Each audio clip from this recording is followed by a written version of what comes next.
Hello and welcome to our show, Dreams, Passion and Your Hong Kong Story. Today we have with us a very dynamic and a passionate social activist, Jeff Rothmeyer. Hello Jeff and welcome to our show. Oh, thank you. It's great to be here.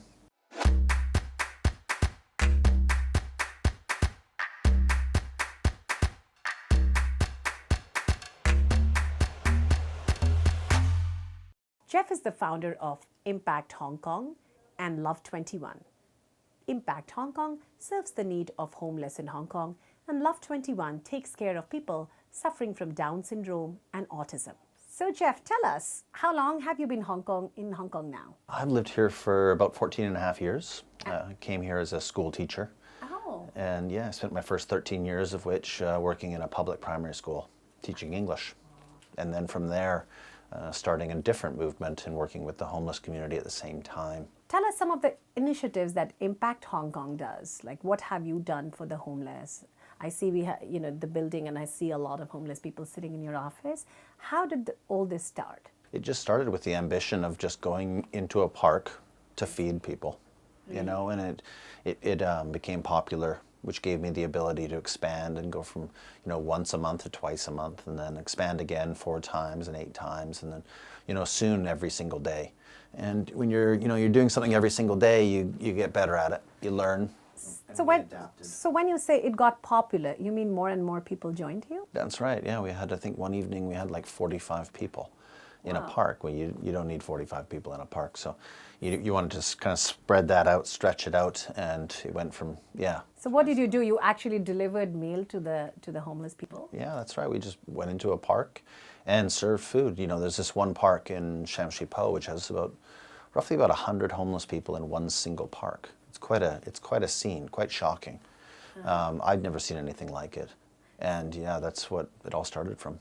And so what are the other initiatives that you're doing now as part of Impact Hong Kong, now that you have the whole setup, established, and how are you taking it forward? I really learned that the best way to empower someone off the streets is if you can be on a friendship level with that person, and just learning and listening and adapting and understanding that it's not easy to create a friendship. You can't just walk up into a park and see someone you've never met before and strike this amazing conversation and friendship with that person.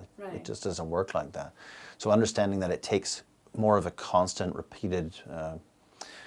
repeated kind acts to earn trust is really the goal, and that develops into friendships. And then, and then understanding, okay, what's the next step?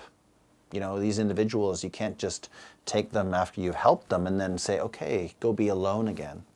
Go work in a restaurant by yourself and then go back to your apartment by yourself.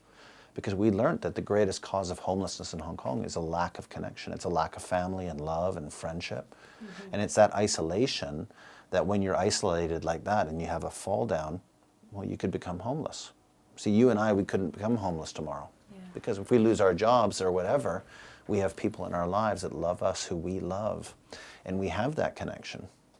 It's very interesting for me to hear this word when you say isolation, because Hong Kong is such a densely populated place. People are out on the streets, unlike many countries in the West where distances, doesn't really permit people to be out on the street. And still there are so many people who feel isolated and who feel lonely. And it's wonderful that, you could reach out to them. Have you been able to make sure some of these people get homes? Like, how does Impact Hong Kong actually work? Does it work closely with the government? Does it work with some corporate houses? Yeah, I think we've just continued to adapt. I mean, currently at this stage, what we do is we house individuals by getting them their deposit and first month rent to get into their own subdivided apartment. And that ticks the housing box. Right? We also employ them to work for us. So now they've got a home and a job. But if you took, if you took 100 individuals off the streets in Hong Kong and you gave them a house and a job, and you said, okay, good luck, I'm guessing that probably 95 to 99% of those individuals would become homeless very quickly. Really? It wouldn't work because the people on the streets are suffering. They have severe mental illness from the pain of living on the streets, and also the pain from their past that led to that. And the hopelessness of their future is really the key. If you have no hope to step forward, and nobody wants to be alone.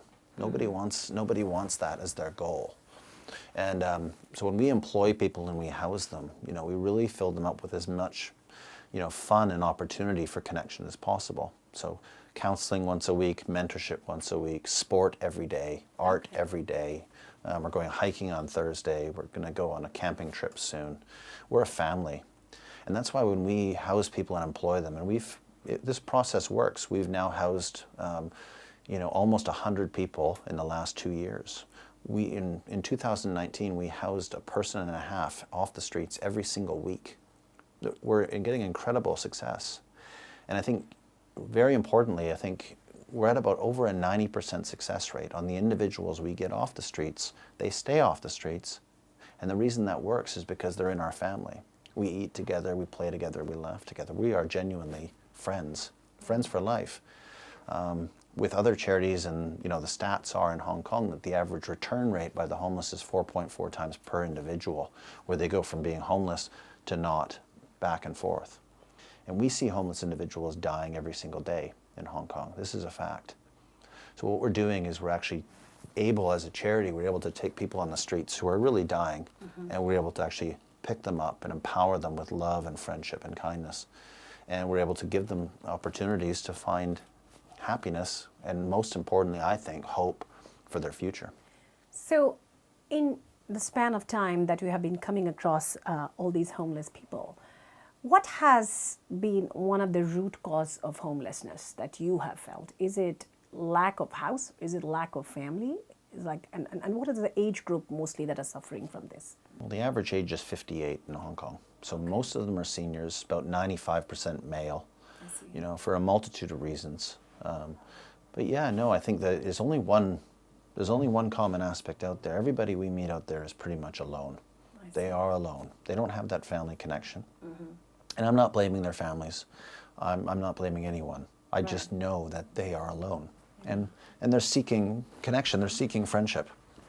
Everybody that we help, when you come in here at lunch or dinner, and this place is packed, we'll have about 80 people for each meal here today. And you will see camaraderie, you'll see laughter, you'll see people wanting conversations, you'll see friendship. People are seeking that. They need it. We all need it. And when you think about solving homelessness, a lot of people in society, in every country around the world, they think you can solve homelessness by, using shipping containers to build places for the homeless, or turning rubbish bins into bins that support homeless. It's much more than that. It doesn't work. Yeah, Anywhere in the world, it's just not a good plan. You might have little catch things on social media, how in Finland they solved homelessness by giving everybody homes, but that's just not the reality. The reality is that homes are not as important as love and friendship and connection. You need it. It's essential. If you don't have that, it just isn't going to work. So tell us about your Love 21 Foundation. When did you start it, and why have you named it Love 21? And what do you guys do as part of that? Yeah, I'm really proud of Love 20. I think it's an amazing charity as well. It's also has a holistic approach. Holistic in terms of sport is just not enough.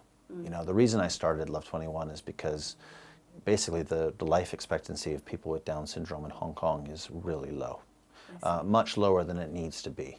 Much lower than in other countries like England or Canada, for example. And you kind of have to think, well, in my experience in being with them for 13 years, you can very clearly see it's a lack of opportunity to engage in exciting and fun, high quality activities in sport. And then also understanding that, you could play sport all day long. It's not going to extend your life if you have a very bad diet. Right. You know what I mean? You have to have I could go and play sport all day. I can go home and drink beer and, eat terrible food. It's not going to make me healthy. So it has to be a combination of sport, plus nutrition. And that's what we do. It's sport plus nutrition. We support 70 families. We have about 30 classes a week. So it's only Down syndrome? We're 70% Down syndrome and 30% autistic. I see.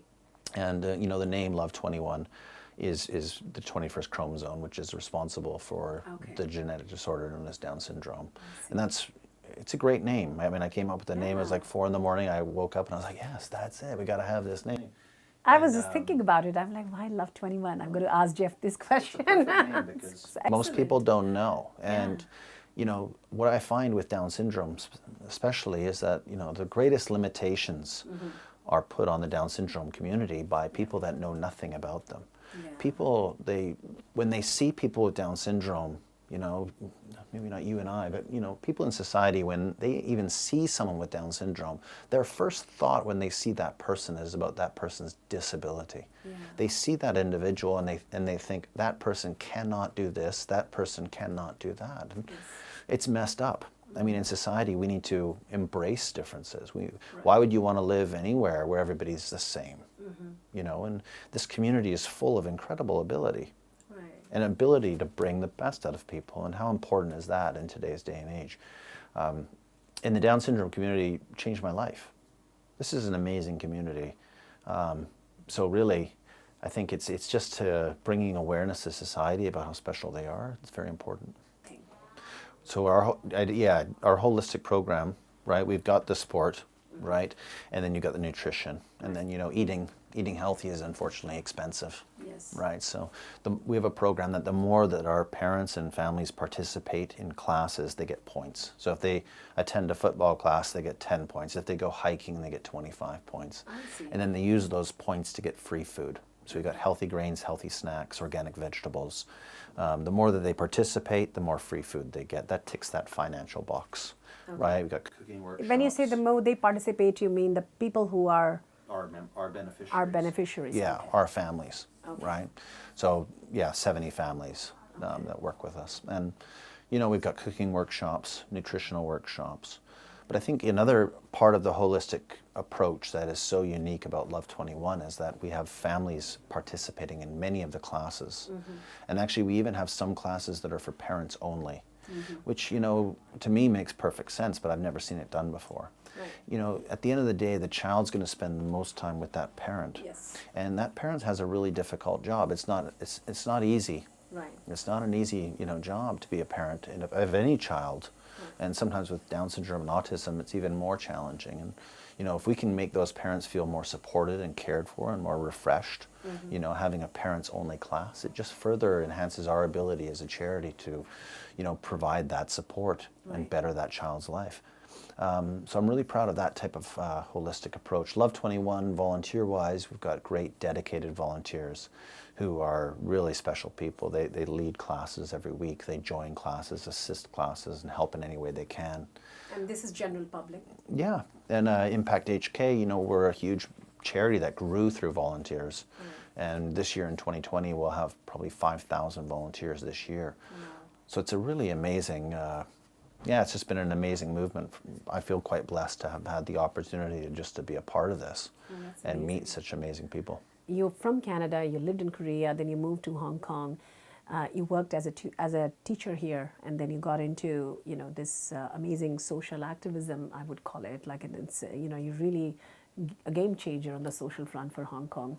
It's an incredible work that you're doing through both these organizations.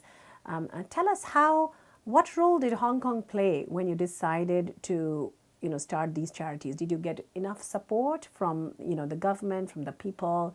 How was Hong Kong as a place to, if someone wants to do these kind of non-governmental charity-oriented work? Yeah, well, I mean, I used to think Hong Kong was quite a cold city. You know, I used to think it was a pretty hard city. You know, you'd hold the door open for someone, they wouldn't say thank you, or, you know, wouldn't say good morning in the lift, and you thought, what is going on in this place? But actually, you know, this experience opened my eyes. There's just so many caring people in Hong Kong. I mean, we have dozens of volunteers every single night going out on the streets at 8 p.m. in the rain, typhoon threes. Every single night we have groups of volunteers going out showing care for the homeless, the street cleaners, the elderly. It's unbelievable. Thousands of volunteers have joined this movement, making it a priority to care for people instead of judging them. It's been a real eye-opener, and Hong Kong is an amazing place for that. As far as starting charities here, Hong Kong is such a great city for entrepreneurship, meeting people. It's very, very easy.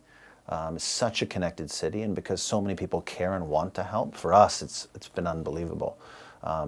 It's been so easy in so many ways to just really move this forward because of our huge base of people who care. You've got people in all different types, all sectors of Hong Kong, all people from artists to, to bankers, to lawyers, to, everything. All I mean, supporting cooks, Impact Hong Kong. unbelievable. Wow. Unbelievable, yeah. That's really good Yeah. to know. Yeah, it's beautiful. So what's next for Jeff? Where do you see yourself in the next 5 years? Well, that's a tough question. I'm just working. I've got a CEO coach who's asking me the same thing. But it's a huge ambition. We've really progressed quite quickly, and we will continue to do so. We have a very clear path for both charities where we want to get to. We just need to attack it, and it's going to be good. I think this year in 2020 we'll probably house 100 people off the streets this year alone.